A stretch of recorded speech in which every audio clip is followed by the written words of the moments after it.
यदि रोड पर traffic police को चेकिंग के दौरान असल दस्तावेज नहीं दिखा पाए कोई व्यक्ति तो क्या होगा? यदि मूल दस्तावेज वो घर पर ही किसी कारणवश भूल के आ गया है तो क्या होगा?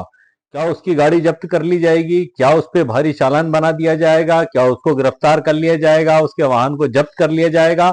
इसका उत्तर है बिल्कुल नहीं। ऐसा बिल्कुल नहीं होगा। यदि आपके पास मूल दस्तावेज मौजूद हैं, चाहे वो डिजी लॉकर में है या एम परिवहन में है, यदि आप उनको ट्रैफिक पुलिस को दिखाते हैं तो उनको कानूनी रूप से मान्य किया जाएगा। साथ ही यदि कोई वजह से वो उसमें भी मौजूद नहीं है, तब आपको मोटरयान अधिनियम 1988 की धारा 130 का पूरा पूरा लाभ प्राप्त होगा।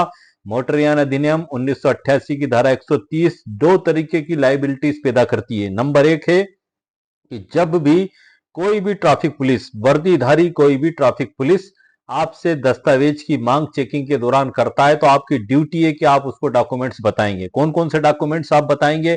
ड्राइविंग लाइसेंस, बीमा, registration, fitness, permit, PSU licence. हालांकि जो घरेलू वाहन होते हैं उसमें सिर्फ 3 डॉक्यूमेंट्स आवश्यक होते हैं। जैसे कि हम मोटरसाइकिल, स्कूटी, कार जो घर पे हम यूज करते हैं तो उसमें जो है कि ड्राइविंग लाइसेंस, बीमा और रजिस्ट्रेशन 3 नेसेसरी है। इसके अलावा कमर्शियल जो वाहन है तो उसमें 2 डॉक्यूमेंट्स और एक्स्ट्रा साथ में ऐड हो जाते हैं, फिटनेस और परमिट। और प्रदूषण तो होना ही नहीं चाहिए सर, नहीं तो पता लग रहा है काला धुआं गाड़ी निकाल रही है, पूरे मोहल्ले का में काला धुआं हो गया, सड़क पे काला धुआं हो गया तो वो भी पीएसयू का उसमें उल्लंघन माना जाएगा। तो ये यदि डॉक्यूमेंट्स आपके पास मौजूद हैं तो आप उन डॉक्यूमेंट्स को किसी कारणवश घर पर भी भूल कर आ गए हैं तो भी आपको परेशान होने की जरूरत नहीं है।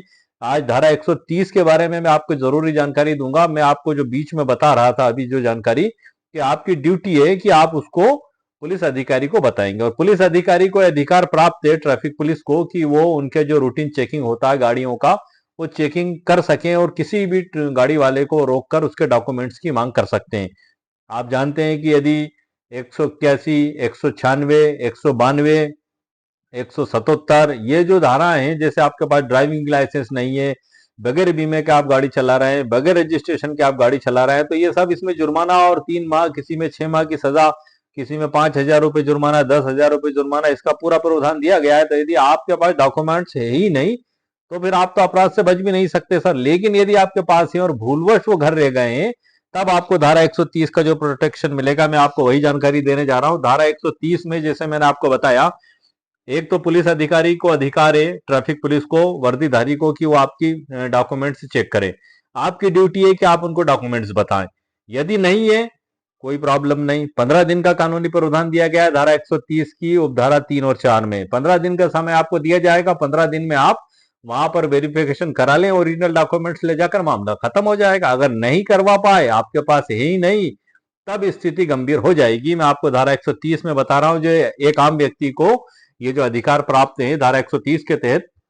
धारा 130 मोटरयान अधिनियम 1988, किसी सार्वजनिक स्थान में मोटरयान का ड्राइवर वर्दी पहने हुए किसी भी पुलिस अधिकारी द्वारा मांग की जाने पर अपनी अनुज्ञप्ति जांच के लिए पेश करेगा। कहने का मतलब यह हुआ कि जब भी कोई ट्रैफिक पुलिस उनके रूटीन चेकिंग के दौरान पब्लिक प्लेस पर आपसे डॉक्यूमेंट्स जैसे कि ड्राइविंग लाइसेंस और जो भी लाइसेंस की मांग करते हैं तो वो आपको बताना आपकी ड्यूटी है। ये इसमें स्पष्ट लिखा हुआ है, duty to produce licence and certificate of registration. इसी में आगे बताया गया है कि यदि ड्राइवर जहां उसकी अनुज्ञप्ति मतलब लाइसेंस आपने कहीं और पेश कर दिया है और वहां से आपको प्राप्ति रसीद दे दी गई है तो आप उस अभिस्वीकृति को भी पेश कर सकते हैं वहां पर। ये इसमें बताया गया है कि ड्राइवर जहां उसकी अनुज्ञप्ति इस अधिनियम या किसी अन्य अधिनियम के अधीन किसी अधिकारी या प्राधिकारी को प्रस्तुत की गई है या उसके द्वारा अभिकृत की गई है, अनुज्ञप्ति के स्थान पर उसके बारे में ऐसे प्राधिकारी या प्राधिकारी द्वारा जारी की गई रसीद या अन्य जो अभिस्वीकृति रसीद पेश कर सकेगा। और तत्पश्चात ऐसी अवधि के भीतर अनुज्ञप्ति ऐसी रीति से जो केंद्रीय सरकार विहित करे मांग करने वाले पुलिस अधिकारी को पेश कर सकेगा। तो आप ऐसी स्थिति में वो भी पेश कर सकते हैं। अब इसी अधिनियम की धारा उपधारा 2, 130 की उपधारा 2 क्या कहती है सर? किसी सार्वजनिक स्थान पर, यहां पर कंडक्टर आ चुके हैं, मोटरयान का कंडक्टर यदि कोई हो, इस नियमित प्राधिकृत मोटरयान विभाग के अधिकारी द्वारा मांग किए जाने पर अनुज्ञप्ति जांच के लिए पेश करेगा। यहां पर कंडक्टर की भी ड्यूटी बनती है कि वो डॉक्यूमेंट्स मांगने पर पेश करे। अब हम आते हैं उपधारा 3 पर। धारा 61 के अधीन रजिस्ट्रीकृत यान से भिन्न, मतलब वो केंद्रीय रजिस्ट्रेशन जो होता है उससे भिन्न है इसमें। मोटर यान का स्वामी अथवा उसकी अनुपस्थिति में यान का ड्राइवर या मोटर अनुपस्थिति में यान का ड्राइवर या अन्य भार साधक व्यक्ति रजिस्ट्रीकृत प्राधिकारी या मोटर यान विभाग के इस नियमित सम्यक रूप से प्राधिकृत किसी अन्य व्यक्ति द्वारा मांग किए जाने पर यान का बीमा प्रमाण पत्र पेश करेगा, और जहां यान का कोई परिवहन यान है वहां धारा 56 में निर्दिष्ट ठीक हालत होने का प्रमाण पत्र और परमिट भी पेश करेगा। कहने का मतलब यह हुआ कि बात वही हुई कि जब भी ट्रैफिक पुलिस के द्वारा आपसे डॉक्यूमेंट्स मांगे जाएंगे, डॉक्यूमेंट्स वही 6 डॉक्यूमेंट्स जो मैंने आपको बताए, ड्राइविंग लाइसेंस, बीमा, registration, fitness, permit, PCU certificate, और कमर्शियल में ये अतिरिक्त दस्तावेज हैं, और जो है कि घरेलू में रजिस्ट्रेशन, बीमा और परमिट, सॉरी रजिस्ट्रेशन, बीमा और ड्राइविंग लाइसेंस, ये कमर्शियल वाहनों के लिए आवश्यक है, बाकी कमर्शियल पे लागू होते हैं, उनको पेश करना होंगे। यदि आप पेश नहीं कर पाए तो यही अधिनियम क्या कहता है, आप ध्यान पूर्वक सुनिएगा। ये कानून में जो दिया गया उसी के तहत मैं पढ़ के आपको बता रहा हूं और समझा रहा हूं। सारी जानकारी मैंने डिजिटल ई बुक में लिख दी है सर आपके लिए, जो मैं आपको वीडियो में बता रहा हूं। अभी डिजिटल ई बुक से आपका परिचय कराऊंगा। डिजिटल ई बुक की लिंक वीडियो के नीचे डिस्क्रिप्शन बॉक्स में मेरे द्वारा दे दी गई है। यदि आपको आवश्यकता महसूस हो तो आप उसे खरीद भी सकते हैं। कम से कम 32 अध्याय उसमें मोटर यान अधिनियम की बहुत कुछ जानकारी मेरे द्वारा उसमें दी गई है। अब हम इसमें देखते हैं आगे क्या कहा गया 15 दिन के बारे में। और यदि कोई या सभी प्रमाण पत्र अथवा परमिट उसके कब्जे में नहीं है तो वह मांग किए जाने की तारीख से 15 दिन के भीतर, कितने दिन के भीतर सर, 15 दिन, 15 दिन के भीतर उसकी सम्यक रूप से अनुप्रमाणित फोटो प्रति स्वयं प्रस्तुत करेगा या उस अधिकारी को जिसने उसकी मांग की है रजिस्ट्रीकृत डाक द्वारा भेजेगा। कहने का मतलब क्या हुआ सर, यदि किसी कारणवश आपके पास वो डॉक्यूमेंट्स उपलब्ध नहीं हो पा रहे हैं मौके पर, लेकिन आपके पास हैं बने हुए, घर पे रखें, आप भूल गए, फोटोकॉपी नहीं मानते हैं सर, क्योंकि फोटोकॉपी कोई फर्जी भी बना सकता है। एविडेंस एक्ट के तहत भी फोटोकॉपी साक्ष्य में ग्राह्य नहीं मानी जाती है, तो वो उसको नहीं मानेंगे। लेकिन इतना तो विश्वास हो जाएगा, यदि फोटोकॉपी भी आपने बता दी उनको, क्या इस व्यक्ति के पास डॉक्यूमेंट्स तो हैं, तो वो एक मेमो चालान बनाते हैं सर वहां पर, उसमें आपका पूरा गाड़ी नंबर, मोबाइल नंबर, आधार कार्ड, पहचान, सब कुछ लिख के, और उसके बाद जो है कि वो चालान बनाकर आपको देते हैं, मेमो चालान, जिसमें आप कहीं भाग ना जाएं। मतलब कई चोर चकमा देने के लिए कि आओ साहब हम कल ला देंगे कागज, और हमारे पास तो घर रखे हुए हैं और वो जा रहा है पतली गली से निकल के। तो कानून में ऐसे प्रावधान बनाए गए, पूरी पहचान की जाएगी। और यदि कोई व्यक्ति डाउटफुल लगता है पुलिस को, संदिग्ध, रजिस्ट्रेशन के डॉक्यूमेंट्स नहीं है उसके पास, पूछताछ करने पर सही जवाब नहीं दे रहा है, और पुलिस को डाउट होता है कि ये तो चोरी का मामला लगता है, तो आपकी गाड़ी भी जब्त की जा सकती है, आपको गिरफ्तार भी किया जा सकता है। वो स्थितियां अलग होती हैं। उसमें ई चालान, पुलिस के पास एक वो यंत्र होता है जो कंप्यूटर के ऊपर सर्च करते हैं, वो उस गाड़ी नंबर को वहां डाल के देखेंगे। आप अगर उनसे मौखिक कहते हैं कि साहब ये गाड़ी मेरे नाम से है और घर पे मैं कागज भूल कर आ गया हूं, अगर उन्होंने वहां पर चेकिंग की, वहां पर तो चेकिंग में पता लग रहा है गाड़ी किसी दूसरे के नाम आ रही है, आप वहां फंस गए।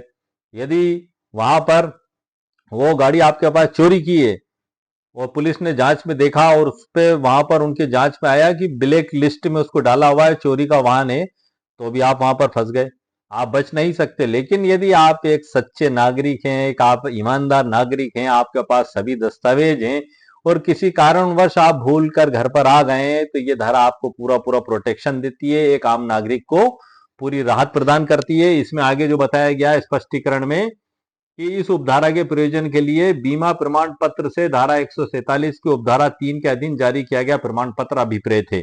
अब इसकी उपधारा 4 बड़ी महत्वपूर्ण है। 130 की उपधारा 4 ये भी बड़ी महत्वपूर्ण, किस प्रकार से, मैं आपको बता देता हूं।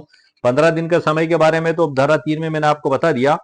4 में, 130 की उपधारा 4 में, यदि यथा स्थिति उपधारा 2 में विनिर्दिष्ट अनुज्ञप्ति या उपधारा 3 में निर्दिष्ट प्रमाण पत्र या परमिट उस समय उस व्यक्ति के पास नहीं है जिससे उसकी मांग की गई, तो उस दशा में इस धारा का पर्याप्त अनुपालन हो जाएगा। कब हो जाएगा?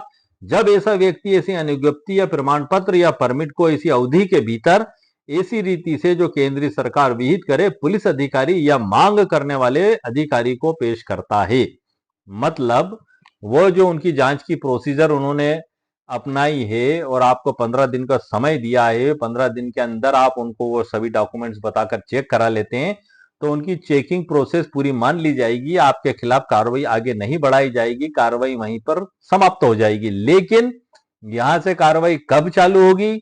यदि आपके पास डॉक्यूमेंट्स है ही नहीं, आप धोखा देकर गए, झूठ बोलकर गए और आप 15 दिन की अवधि के अंदर नहीं आए, तब आगे की प्रोसेस बढ़ाई जाएगी। उस गाड़ी को ब्लैक लिस्ट में डाल दिया जाएगा, हर थाने पे उसकी सूचना हो जाएगी और कभी ना कभी आप जब पकड़ में आएंगे तो आपके खिलाफ तमाम BNS 2023 चोरी की धारा और तमाम जो जो उसमें उल्लंघन पाया जाता है उनके खिलाफ पुलिस के द्वारा आपको गिरफ्तार करके गाड़ी को जब्त करके चालान कोर्ट में पेश किया जाएगा और कोर्ट में जो प्रोसीजर चलती है उसके तहत आपको दंडनीय सजा का प्रावधान जो दिया गया उसके अनुसार आपको दंडित भी किया जाएगा। लेकिन ये उन लोगों के लिए जो अपराधी हैं, एक आम नागरिक जो भूलवश घर पे कागज भूल आया है, उसके लिए धारा 130 की उपधारा 1, 2, 3, 4 मौजूद है। इसमें आगे क्या बताया गया है सर, मैं आपको और बता दूं।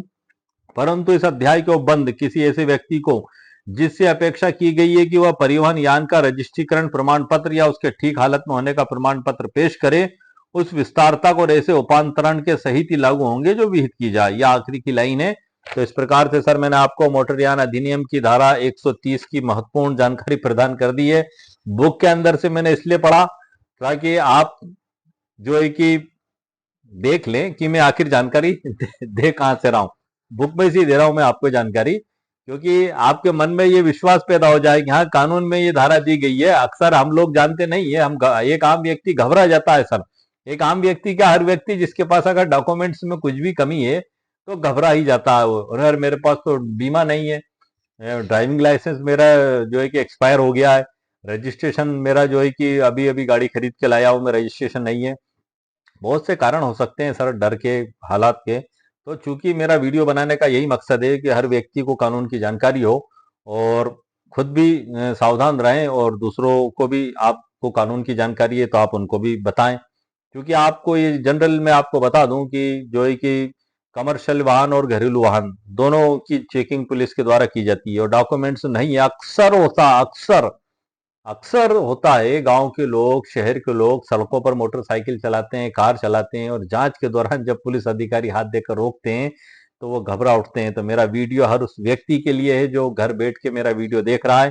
तो सबसे पहले हमें क्या सीखने को मिला, हम अगर निर्भीक और साहसी बनना चाहते हैं तो हमें सबसे पहले हमारे डॉक्यूमेंट्स कंप्लीट करना होंगे। रजिस्ट्रेशन, बीमा, रजिस्ट्रेशन, ड्राइविंग लाइसेंस और बीमा, ये कमर्शियल वाहन के, घरेलू वाहन के लिए। और कमर्शियल है तो इसके बाद उसका परमिट और फिटनेस, ये यदि आपके पास है तो आप बिल्कुल बहादुरी के साथ सड़क पर जाइए। किसी कारणवश यदि ये घर पर भी छूट गए तो आप डिजी लॉकर और एम परिवहन को आप बता दें, आपका काम हो जाएगा वहीं पर। यदि किसी कारणवश वो भी नहीं है आपके पास, अक्सर ग्रामीण क्षेत्र है भारत में, एक बड़ी आबादी ग्राम में निवास करती है, हर व्यक्ति के पास डिजी लॉकर की या MP परिवहन की जानकारी उनको नहीं हो पाती है, लेकिन डॉक्यूमेंट्स होते हैं, किसी कारणवश घर पर भूल कर आ गए, सच्चे हैं, ईमानदार हैं, ये उन्हीं लोगों के लिए सर सुविधा है जो सच्चे और ईमानदार हैं, जिनके पास डॉक्यूमेंट्स बने हुए हैं। अगर नहीं है तो आप झूठ बोलेंगे तो आप खुद और उल्टे कानून में फंसेंगे। तो ये आपको सावधानी रखेंगे आप तो आप जो है कि निर्भीकता के साथ रह सकते हैं, क्योंकि अक्सर ये परेशानी उन लोगों को भी होती है जिनके पास डॉक्यूमेंट्स तो हैं लेकिन वो घर भूल कर आ गए, तो उनके अंदर एक भय और डर बना रहता है, अरे अब क्या होगा। तो मैं आपको बता दूं कि धारा 103 मोटरयान अधिनियम का लाभ आपको मिलेगा। 15 दिन के अंदर उन डॉक्यूमेंट्स को वेरिफिकेशन कराएं, आपके ऊपर कोई कानूनी कार्रवाई नहीं की जाएगी। आप निश्चिंत रहें, बेफिक्र रहें और याद रखें धारा 103 मोटरयान अधिनियम 1988 आप नोट कर लें, किताब के अंदर भी दी हुई है, बुक के अंदर से ही मैंने पढ़ के सारी जानकारी आपको दी है ताकि आपको ये विश्वास हो सके क्या ये लिखा कहाँ है। यही सब कुछ जानकारी सर मैंने आपके लिए रिटर्न रूप में डिजिटल ई बुक में नोट करके रखी है। मैं आपको कुछ महत्वपूर्ण जानकारियां एक सरल उदाहरण के साथ उस डिजिटल ई बुक में से आपको समझा देता हूं। डिजिटल ई बुक का परिचय भी मैं आपको करा दूंगा। ये सारी जानकारियां और इसी तरीके की कई उपयोगी जानकारियां उस डिजिटल ई बुक में है। तकरीबन 200-250 से ऊपर उसके पृष्ठ हो चुके हैं, उससे भी मैं आपका परिचय करा देता हूँ। डिजिटल ई बुक की लिंक वीडियो के नीचे सर दे दिए, मात्र 299 रुपए उसकी कीमत है।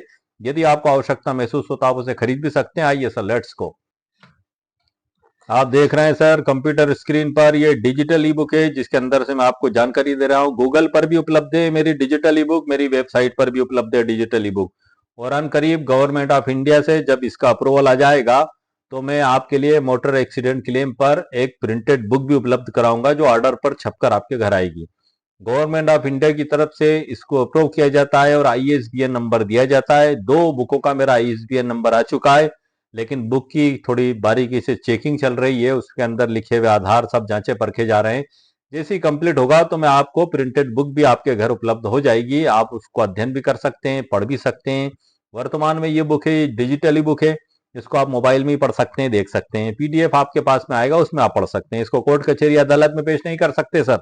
ये एक निजी उपयोग की है, एक एजुकेशनल पर्पज से मेरे द्वारा बनाई जाती है। इसमें आप देख रहे हैं ये हमारी डिजिटल ई बुक का नाम है और वीडियो का भी यही नाम है। यदि ट्रैफिक पुलिस को चेकिंग के दौरान रोड पर कोई असल दस्तावेज नहीं दिखा पाए तो एमबीए सेक्शन 130, क्या मूल दस्तावेज घर पर होने पर अपराध बनता है? नहीं बनता है सर, आपको बता दिया मैंने। ये सर मैं आपको बता दूं, ये हमारे वीडियो का टाइटल है और इसके बाद फिर यहाँ पर विषय सूची चालू होती है। तकरीबन 11-12 अध्याय तक तो धारा 1 लगाए 217 तक की जानकारी है। मोटर यान अधिनियम में कुल 217 धारा है, उनकी जानकारी है। उसके बाद अध्याय 16 से लेकर अध्याय 32 तक मैंने एक समस्या को हल करने के उद्देश्य से वीडियो बनाए हैं और उसी से रिलेटेड कानून और सुप्रीम कोर्ट ऑफ इंडिया के जजमेंट्स का कलेक्शन किया है। तो वो अध्याय इस प्रकार से इसमें शामिल कर लिए मैंने।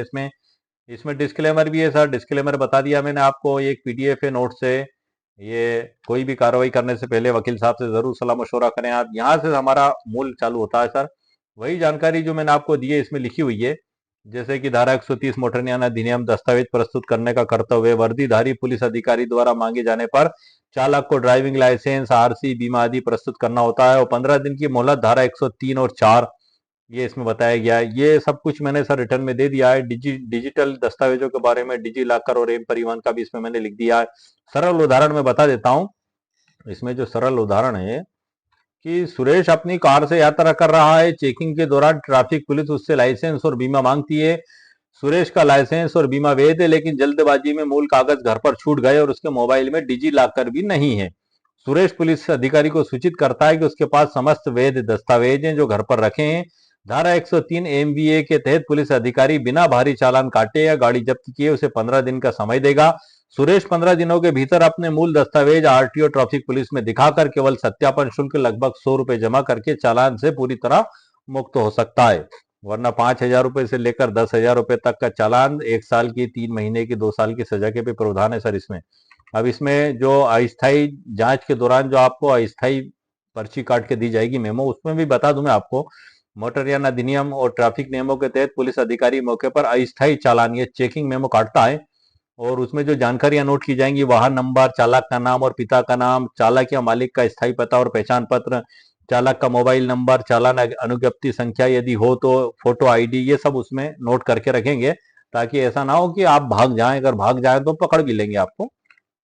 इसमें जो है कि मंत्रालय और सुप्रीम कोर्ट एकीकृत निर्देश के संबंध में भी है सर इसमें कि नेशनल इंफॉर्मेशन है कि चेकिंग के दौरान मूल भौतिक कागजात न होने के आधार पर किसी चालक को अपराधी नहीं माना जा सकता। यदि दस्तावेज आईटी एक्ट की धारा 4 के तहत डिजी लॉकर पर उपलब्ध हैं या 15 दिन के भीतर प्रस्तुत कर दिए जाते हैं तो भारी दंड लगाना या गाड़ी जब्त करना गैर कानूनी माना जाएगा सर इस स्थिति में। तो ये आज के वीडियो से रिलेटेड सर मैंने मुकम्मल कानूनी जानकारी आपको प्रदान कर दी है। आप देख रहे हैं कंप्यूटर पर, ये डिजिटल ई बुक है सर। इसमें समथिंग 200 से ऊपर पृष्ठ हैं, 250 के समथिंग पृष्ठ हैं और ये सारे महत्वपूर्ण अध्याय सर इसमें शामिल कर लिए गए हैं। मैं आपको शॉर्ट में बता देता हूँ। जैसे कि अक्सर लोगों के मन में सवाल उत्पन्न होता है, जैसे कि एक अभी जस्ट कल ही वीडियो मैंने बनाया था कि गाड़ी चलाते समय हमारे पास कौन कौन से डॉक्यूमेंट्स होना चाहिए, वो अध्याय को इसमें मैंने शामिल कर लिया। कल उस पर स्पेशल वीडियो अपलोड किया है और उसकी स्पेशल डिजिटल ई बुक इसी वीडियो के नीचे डिस्क्रिप्शन बॉक्स में मौजूद है। लेकिन जो कल वीडियो अपलोड किया था उसकी जो डिजिटल ई बुक है उसका अध्याय इसमें भी मेरे द्वारा शामिल कर लिया गया। मकसद ये है कि इन सब का एक कलेक्शन जब हो जाएगा अच्छा खासा, 600 650 पेजों का, 700 पेजों का, तो उसको मैं प्रिंटेड बुक के रूप में आपके सामने उपलब्ध करा सकूं। ये एक कलेक्शन भी मान के चले आप। और आपकी यदि जो प्रॉब्लम है या आप किसी विशेष मुद्दे पर आप चाहते हैं उस डिजिटल ई बुक को, तो आप उसी वीडियो के नीचे उसी मुद्दे पर आधारित डिजिटल ई बुक आपको मिल जाएगी सर। यहाँ पर ये प्रिंटेड बुक है सर, इसमें प्रिंटिंग का चार्ज भी लगता है, डिलीवरी चार्ज भी लगता है, जीएसटी चार्ज भी लगता है। अदर टैक्सेस भी लगते हैं। 700 पृष्ठ, 650 700 पृष्ठ की बुक तकरीबन ऑर्डर पर 3,000 रुपए में छपकर आपके घर आएगी। गवर्नमेंट अप्रूवल का ISBN नंबर भी उस पर आपको प्राप्त होगा। गवर्नमेंट की ओर से अनुमति लेना पड़ती है इसमें। जब गवर्नमेंट अनुमति दे देती है ISBN नंबर की, तो अथोराइज्ड हो जाती है कि वो किताब ये इन्हीं के द्वारा लिखी गई है और उसका कोई और ना तो उपयोग कर सकता है ना प्रकाशन कर सकता है। यदि वो इस प्रकार का कार्य करता है तो वो विधि विरुद्ध माना जाएगा। तो वो सारी सुविधाएं आपको प्राप्त हो जाएंगी। कई वकील साहब ने भी मुझसे कहा है, कई व्यूवर्स ने भी मुझसे कहा है कि वकील साहब आप तो प्रिंटेड बुक हमारे घर छपकर भिजवाएं। डिजिटल ई बुक है तो मैं हर डिजिटल ई बुक को डेवलप्ड करके उसको प्रिंटेड रूप में आपके घर पहुंचाने की पूरी कोशिश करूंगा। लेकिन मैंने आपको फिर बता दूं कि सबसे सस्ता, सरल और सुंदर रास्ता मैंने आप लोगों के लिए डिजिटल ई बुक का निकाला है।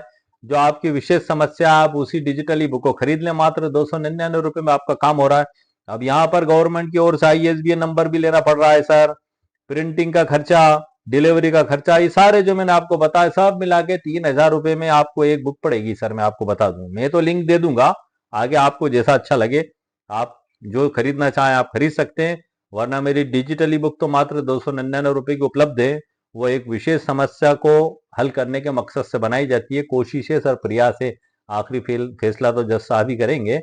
ये तो एक कानूनों को एक एजुकेशन के मकसद से बनाया जाता है डिजिटल ई बुक और वीडियो, ताकि एक ही प्लेटफॉर्म पर ले आऊं और आपकी समस्या का समाधान हो सके। प्रयास है सर, दावा नहीं है। आज के वीडियो में सर मैंने आपको मुकम्मल कानूनी जानकारी प्रदान कर दी है। ये जो डिजिटल ई बुक है इसकी लिंक वीडियो के नीचे डिस्क्रिप्शन बॉक्स में मेरे द्वारा दे दी गई है। यदि आपको आवश्यकता महसूस हो तो आप वहां पर क्लिक करके खरीद सकते हैं। तो उम्मीद है सर आपको मेरा वीडियो पसंद आया होगा। मेरे वीडियो को आप लाइक भी करें, शेयर भी करें और सब्सक्राइब भी करें। ओके, शुक्रिया, थैंक यू सर।